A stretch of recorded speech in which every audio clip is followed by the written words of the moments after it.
Hey there. You know that feeling when you're like gearing up for a job interview and you can practically hear the hiring manager saying, tell me about a time when... Oh, yeah. It's like those behavioral questions, right? They can be real tricky. Yeah. But don't sweat it because we dove into this super helpful YouTube video, STAR method interview questions and answers. Okay. And we're here to break it all down, the secrets of the STAR method. It's all the STAR method for a reason. It's like that aha moment for people. Yeah. When you're in the interview, kind of it's a spotlight on you, and you're able to shine during those crucial conversations. Okay, so let's unpack this. The video lays out the framework, right? Situation, task, action, result. Right. It sounds simple enough, but how do you actually weave those experiences into, a compelling story? Like, how do you really showcase those skills? And that's the million-dollar question. I think that's where this video, the 9 example questions and answers, it's pure gold. Because they've done a lot of the heavy lifting for you in crafting answers surrounding some of the most common behavioral questions. Yeah, it's like having a cheat sheet almost for your interviews. Mm-hmm. But I think the real magic here is understanding why these examples work. Right. It's not about memorizing them word for word. Absolutely. It's about internalizing the principles. Exactly. Yeah. So let's say you're asked about dealing with a difficult colleague. I feel like that's always a popular one. Oh, yeah. Always a popular one. How do they recommend? What's their approach there? Well, I like how the video focuses on proactive communication. So trying to understand the colleague's perspective and then finding common ground. Which makes total sense because you don't want to hear someone bad-mouthing, their former coworker or anything like that. Right. It's more about, like, how do you handle those interpersonal dynamics and come out on top? Exactly. And I like how the example kind of subtly positions the speaker as a leader in the situation. Oh, interesting. Yeah, because they don't just complain about the problem, Mm-hmm. they actually seek out a solution, schedule that one-on-one. They're focused on collaboration. And crucially, they wrap up with a positive outcome. Yes. Which I'm sure any hiring manager loves to hear, right? Improved communications, successful project completion. Sure. But let's face it, we don't always nail it, right? So how do you talk about a time you messed up without sounding like, oh, here we go again. This is just going to happen over and over? This is where owning your mistakes and then highlighting growth becomes super important. Yeah. And they use a good example because they talk about failing an exam early in someone's career. We've all been there. Oof, yeah. Did I really just bomb that? Oh, totally. But it's relatable too, so I think that makes the interviewer a bit more receptive. But the key is that they own the failure. They talk about what they learned from it, how they stepped up their study game, and ultimately how they aced the exam the second time around. So it's less about the mistake itself and more about what you did after and like your ability to bounce back from something like that. Precisely. It's about demonstrating resilience. Yeah. And a commitment to self-improvement. And I'm guessing that kind of ties into this next one, which is all about crushing those goals. Right. That tell me about a time you set a goal and how you achieved it. Classic. It's a classic for a reason, right? It Oh, yeah. allows you to showcase your ambition, planning, all that good stuff. Exactly. And the example they use is setting a goal to boost monthly sales. Okay. And I think that's something that almost everyone in, a business context can kind of latch onto. Right. Yeah. So the speaker in the video, they set a goal of a 20% increase within 6 months, which I think is a sweet spot for interview answers. Yeah. Because it's ambitious, Yeah. but it also feels achievable. Right. So how'd they do it? What was their approach? Did they just throw spaghetti at the wall and hope for the best? Definitely not. Yeah. They took a more strategic approach. Okay. So first, they actually analyzed existing marketing strategies. They didn't just assume they knew what was wrong. They actually looked for data. Smart. Yeah, and then based on what they found, they implemented a multi-pronged approach. Okay. Hit me with the highlights. All right. So they offered discounts to returning customers, which is always a good way to boost loyalty. Yeah. They tested out social media advertising, Okay. and they set up a referral program. That way they could tap into some of that word-of-mouth marketing. Okay. So a mix of like tried and true tactics and Yeah. some new, fresh ideas. Yeah. Like that. But did it work? That's the best part. Not only did they hit their goal of 20%, they exceeded it. Wow. They achieved a 22% increase. Nice. Plus, they got a shout-out from their manager, so it shows that their efforts were recognized and appreciated. Because everyone loves a good pat on the back from the boss. For sure. Speaking of potentially tricky situations, let's talk about customers. Okay. Specifically, dealing with a customer who's anything but satisfied. Right. How do you navigate that? Ah, yes. The difficult customer question. Mm-hmm. It's a classic because it tests your empathy, your patience, your problem-solving skills. Yeah. And the example they use, again, it's all too relatable these days. A customer that is fuming over a delayed shipment. Oh, man, I've been that customer. And let me tell you, I'll bet. patience is not always my strong suit when I'm on the receiving end of I that. can imagine. So how they recommend handling that? So as the person that's handling the situation, you have to stay calm. You have to stay collected. You have to be solution-oriented. Right. And the interviewee in this example, they totally nail it. Okay. They started by actively listening to the customer's frustrations. Okay. They acknowledged their feelings and apologized for the inconvenience. So it's not just about, like, fixing the problem. It's about... Right. It's acknowledging the emotional impact of the problem. Yes. Okay. Which goes a really long way. For sure. Yeah. Because it shows that you understand where they're coming from. Yeah. And that can really help diffuse a tense situation. Exactly. Yeah. And then, of course, they followed through with action. Because anyone can offer apologies, right? That's It's the action that really matters. Exactly. Did they go above and beyond? They did. So they expedited the shipment to get it to the customer as quickly as possible. Nice. And they offered a discount on the customer's next purchase, just as like a goodwill gesture. Love it. Yeah. It shows that you value their business. You know what I mean? Exactly. Like, we're willing to go the extra mile to make this right. Yeah. Okay, so we've covered some tricky situations here, right? Difficult colleagues, calming down those irate customers. Right. What other curveballs does this video prepare us for? Well, there's the persuasion question. Hmm. Like, tell me about a time you had to convince someone to see things your way. Ah, the art of influence, Mm-hmm. which is a valuable skill, obviously, in the workplace, but also just in life. Oh, for sure. So how do you win over a skeptic? What's the secret sauce? Well, according to this video, it's all about data, logic, and understanding your audience. Okay.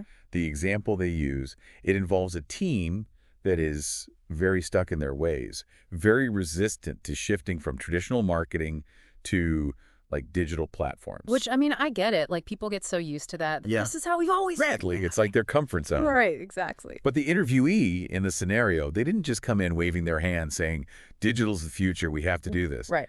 They actually came prepared with research. Okay. So they analyzed digital marketing trends. They look at their target demographics. It's smart. Yeah, and they presented this well-structured proposal, and it highlighted the potential return on investment. Oh, wow. Engagement benefits. So they're appealing to that logical side, but then also maybe tugging at the heartstrings a little bit. Exactly. You got to use both. Okay. Very strategic. Mm.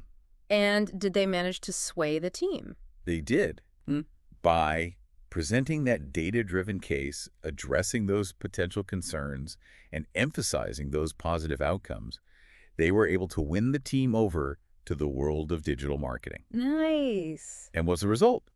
A 30% increase in engagement. Wow. And a really significant boost in sales. Okay. That's impressive. Yeah. I mean, that right there shows you the power of influence, how that can directly impact a company's, bottom line. Exactly.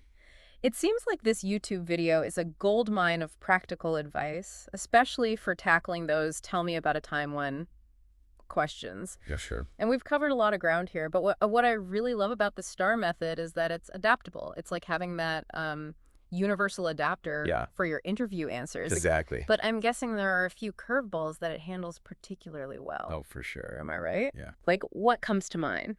One that I think often throws people off is the disagreeing with your boss question. Ooh. Yeah, it's a minefield because you want to be able to showcase that you can speak up. Right. But you don't want to come across as disrespectful Right. or insubordinate.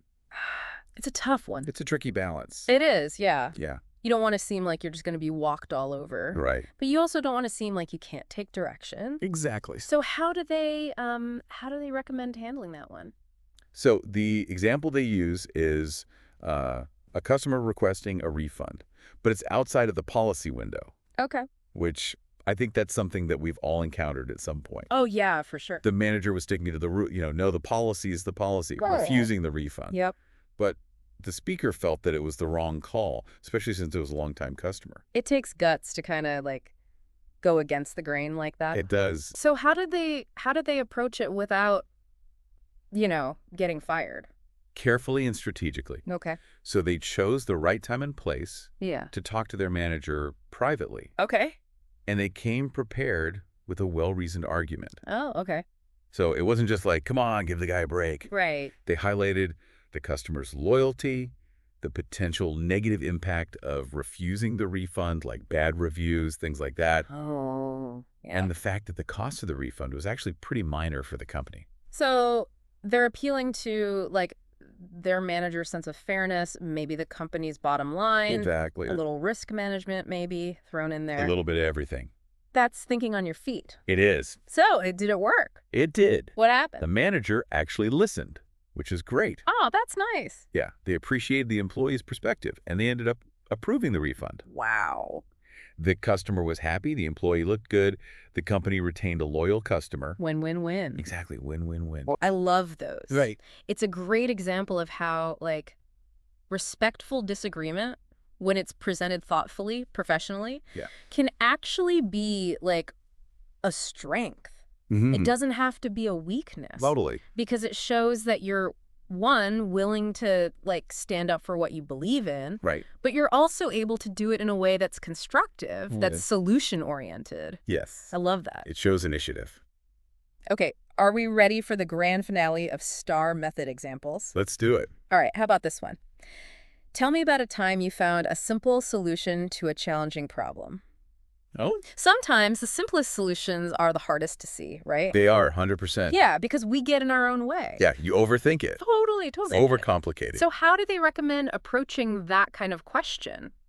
Well, I think this question really tests your ability to, like, cut through the noise, identify the root cause of a problem, Right. and then come up with that simple, elegant solution. And they use a really good example, dealing with negative online reviews. Ooh, yeah. Which is something that I think a lot of businesses are struggling with these days. Yeah, it's tough because, sometimes those negative reviews, they feel like a punch in the gut. You're like, Totally. what do we do? Feels personal, even though a lot of times it's really not. Exactly. Yeah. So what was the source of the negative reviews in this example? Believe it or not, shipping delays again.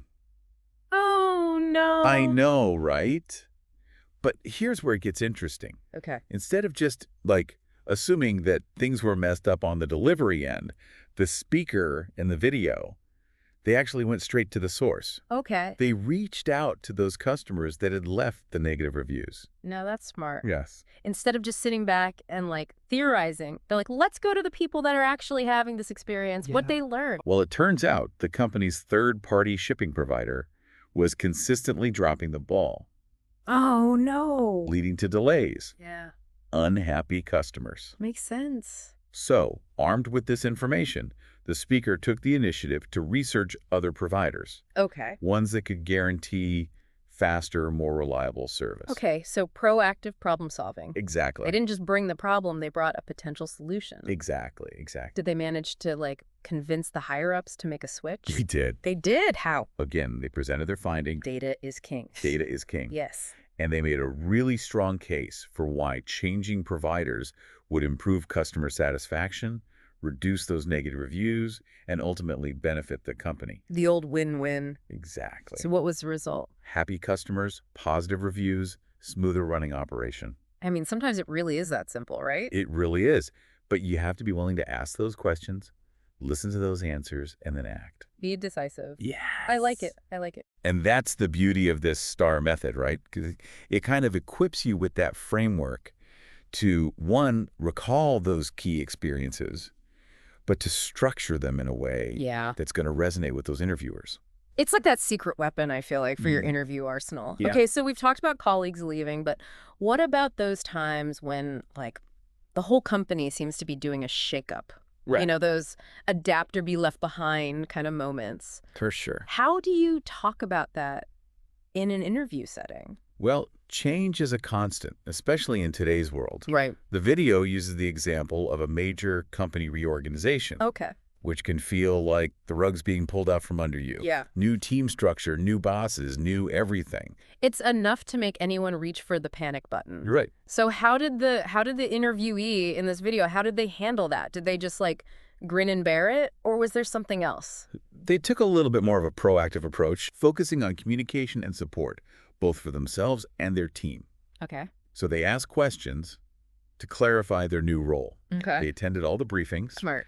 And they made themselves available to address any of the concerns that their team might have had. So they really like embrace the change rather than like pushing back on it? Exactly. And I think that's a good look in any kind of work environment. Oh, yeah, for sure. And they modeled that positive attitude for their team as well, like explaining the rationale behind it, focusing on the long-term benefits. Yes. Yeah. And ultimately, the transition was smooth, morale remained high, and productivity didn't take a hit. That's the dream, right? That's the truth. A smooth transition with everyone feeling good about it. Exactly. Yeah, it really is. And you know what I love about it? It equips you with the framework to not only like remember those key experiences, but to structure them into these like compelling narratives that are going to resonate with interviewers. It's like having that secret weapon. For your interview arsenal, this entire YouTube video, it feels like honestly a masterclass. It does. In acing these behavioral questions. Yeah.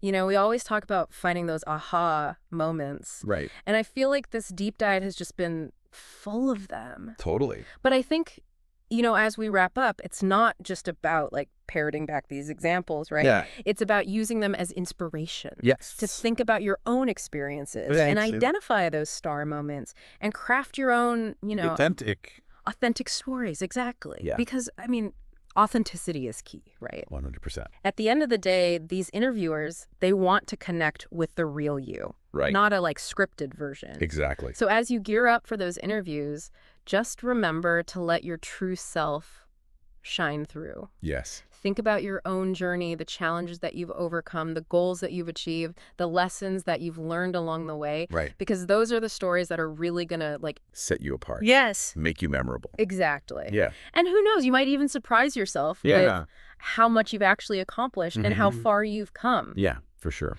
Now, here's a little something to ponder.